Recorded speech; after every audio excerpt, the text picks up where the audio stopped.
नमस्कार, आपका स्वागत है हमारे चैनल पर। और इस वक्त की बड़ी खबर आ रही है महाराष्ट्र से। महाराष्ट्र के deputy chief minister Ajit Pawar, जो शिवसेना और एनसीपी और कांग्रेस के बनाए हुए गठबंधन में डिप्टी चीफ मिनिस्टर हैं महाराष्ट्र के इस वक्त के, उनको लेकर बहुत बड़ी खबर आ रही है कि उन्होंने इस कोरोना काल के दौरान, जब महाराष्ट्र में वहाँ के लोग ऑक्सीजन के लिए और वहाँ की स्वास्थ्य सुविधाओं के लिए हॉस्पिटलों के चक्कर काट रहे हैं और उनको बेड तक नसीब नहीं हो रहे हैं, उस समय वहाँ के deputy chief minister Ajit Pawar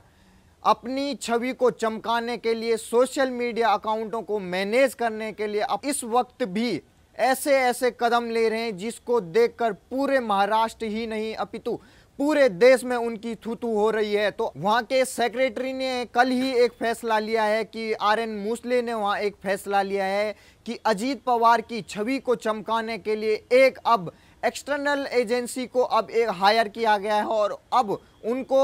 वहां के डिप्टी चीफ मिनिस्टर की छवि को चमकाने के लिए उनको लगभग 6 करोड़ की मोटी रकम दी जाएगी। तो देख सकते हैं आप, जिस कोरोना काल के दौरान वहां की जनता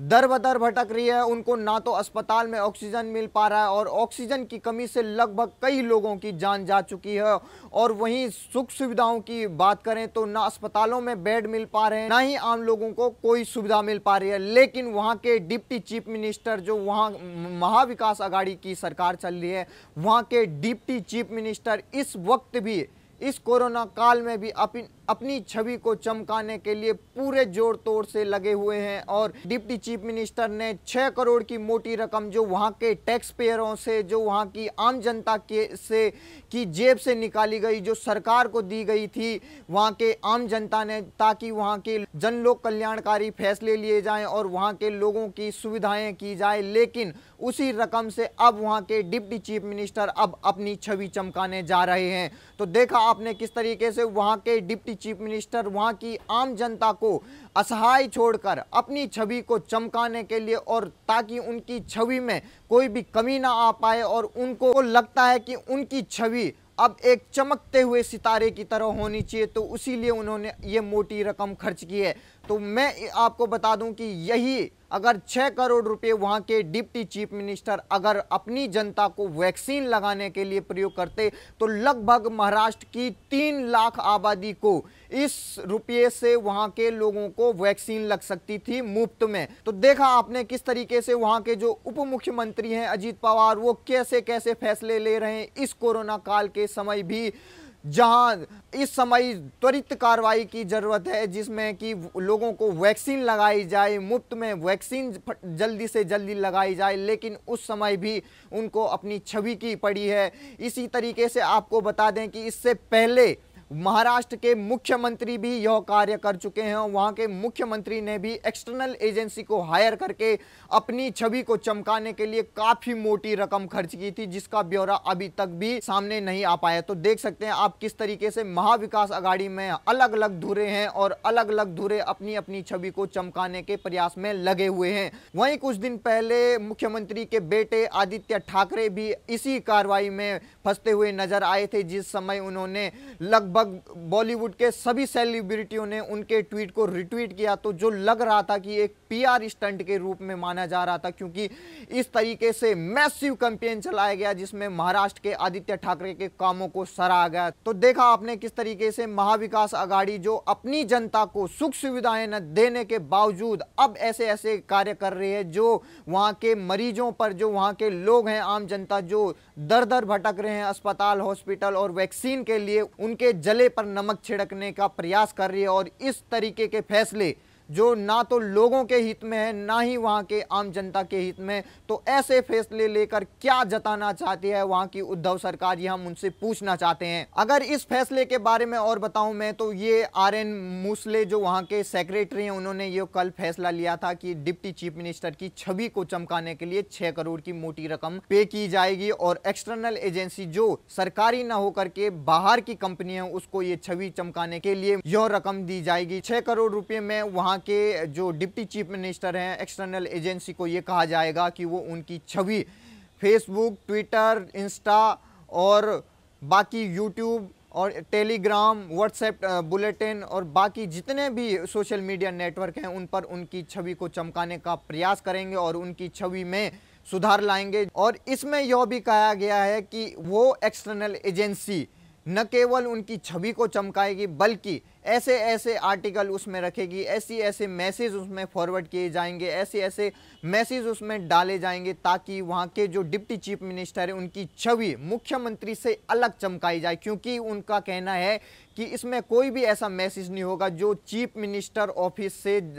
पहले ही रिलीज हो चुका हो, इसमें ऐसा कोई भी मैसेज नहीं तैयार होगा, बल्कि इसमें अलग अलग एक्सक्लूसिव वो आर्टिकल बनेंगे, उनसे रिलेटेड अलग अलग जानकारियां होंगी जो पब्लिक तक पहुंचाई जाएगी और इसकी एवज में वहां के डिप्टी चीफ मिनिस्टर उनको 6 करोड़ की मोटी रकम देंगे। अब इस फैसले से वहां के जो शीर्ष अधिकारी हैं और ब्यूरोक्रेट्स हैं उन्होंने ही इस फैसले पर अब सवाल उठा दिए हैं। उनका कहना है कि जब पहले से महाराष्ट्र की गवर्नमेंट में एक एजेंसी और एक डिपार्टमेंट इसके लिए अलग से तैयार है जिसमें लगभग 1200 की तादाद में वहां पर कर्मी हैं जिनको वहां की महाराष्ट्र गवर्नमेंट हर महीने वेतन देती है और उन DGIPR जो वहां के director general of information and public relationship department है उसका काम ही यही होता है कि वहां के चीफ मिनिस्टर या वहां की जितनी भी गवर्नमेंट है उसके जितने भी वहां के मैसेज हैं, जितने भी इंफॉर्मेशन है जो पब्लिक से रिलेटेड है उनको जनता तक पहुंचाते हैं। और इसमें 1200 कर्मी मौजूद हैं और इनको वेतन दी जाती है, न केवल छोटी मोटी तनख्वाह बल्कि मोटी रकम दी जाती है। इसमें लाखों के वेतन भोगी भी इसमें शामिल होते हैं और 1200 का करीब ये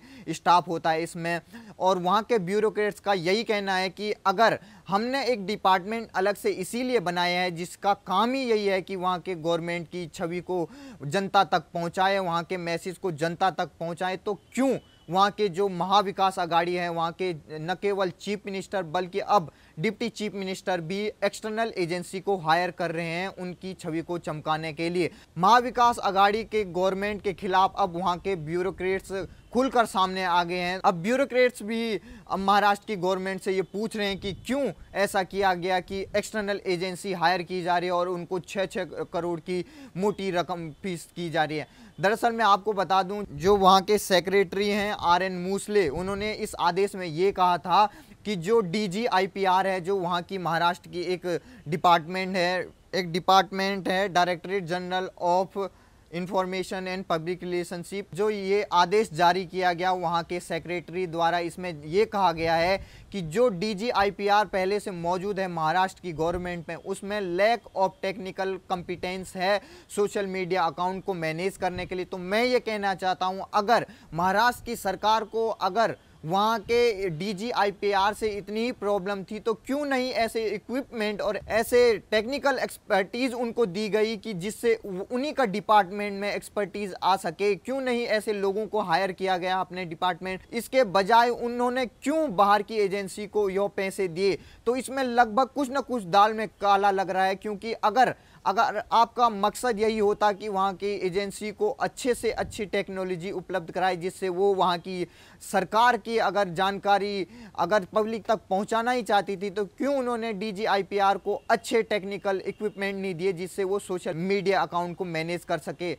अगर ऐसा ही था तो क्यों नहीं वहाँ के ऐसे अच्छे सोशल मीडिया को मैनेज करने के जितने भी अच्छे लोग हैं उनको। आपको बता दूं जो ये DGIPR है ये जिसमें 1200 स्टाफ मौजूद रहते हैं, इसका बजट सालाना बजट 150 करोड़ है। तो 150 करोड़ वाले डिपार्टमेंट को अगर आप काम नहीं दे पा रहे हैं और आप एक अलग से एक्सटर्नल एजेंसी को अगर हायर कर रहे हैं अपनी छवि को चमकाने के लिए, तो ये एक तरीके से एक अलग टाइप का घोटाला है जिसमें ये लगता है कि दूर से तो ये लगता है कि ये घोटाला नहीं है, लेकिन इसके पास जाकर ये लगता है कि अगर इसके अंदर छानबीन की जाए तो जिस तरीके से अब ये पता चलेगा कि किस एजेंसी को ये हायर किया गया, अगर इसकी छानबीन की जाए तो लगभग ये लगेगा कि इसमें भी एक घोटाले की सुगबुगाहट है। तो देखा आपने किस तरीके से महाविकास अघाड़ी के चाहे वो चीफ मिनिस्टर हो चाहे वो डिप्टी चीफ मिनिस्टर हो अपनी छवि को चमकाने के उनको ज़्यादा पड़ी है, लेकिन वहाँ की जनता के लिए सुख सुविधाओं के लिए कोई नहीं पड़ी है। तो आप देखिए किस तरीके से वहाँ का जो DGIPR है उसका बजट ही 150 करोड़ है और अब उससे अलग अब एक एक्सटर्नल एजेंसी को लगभग 6 करोड़ की मोटी रकम दी जा रही है। तो आप देख सकते हैं किस तरीके से ये बहुत ही बड़ा घोटाला एक आने वाले समय में होगा, क्योंकि इससे पहले ही चीफ मिनिस्टर एक्सटर्नल एजेंसी को अपना काम सौंप चुके हैं ऐसी छवि चमकाने के लिए, और वहीं पहले इससे पहले आदित्य ठाकरे भी ऐसे ही मामले में फंसे थे। और अब अजीत पवार ने तो खुला ही ऐसा आदेश दिया है कि जिसमें 6 करोड़ की राशि को अब अपनी छवि को चमकाने के लिए लगा दिया है। तो मेरा महाराष्ट्र के सरकार से, चाहे महाराष्ट्र के मंत्रियों से, चाहे महाराष्ट्र के जितने भी विधायक और सांसद हैं, अगर आप वहाँ के टैक्स पेयर के पैसे को अच्छी जगह यूज़ नहीं कर सकते तो ऐसे उनके पैसे को ऐसे फालतू कामों में मत लगाइए। क्योंकि अगर आपको ये लगता है कि इस समय भी, इस कोरोना काल में भी, जब आपके ही नागरिक, वहाँ के महाराष्ट्र के नागरिक, आपके ही टैक्स पेयर मर रहे हैं और आप अपनी छवि को चमकाने में ज़्यादा लगे हुए हैं, तो आपसे ज़्यादा शर्मिंदगी वाला इंसान कोई नहीं होगा। आपको शर्म से डूब मरना चाहिए। अगर इस समय भी, इस कोरोना काल में भी, जिस समय आपके अस्पतालों में लगभग सैकड़ों की तादाद में लोग दम तोड़ रहे हैं, हजारों की तादाद में आपके संक्रमित आपके हॉस्पिटल में आ रहे हैं, उनके लिए आप कोई सुख सुविधाएं नहीं दे पा रहे हैं, लेकिन आप एक तरीके से पूरे टैक्स पेयर का पैसा एक अलग ही मामले में खर्च कर रहे हैं, जहां पर लोगों को समझ नहीं आ रहा है कि ऐसी असंवेदनशील सरकार भी कोई हो सकती है।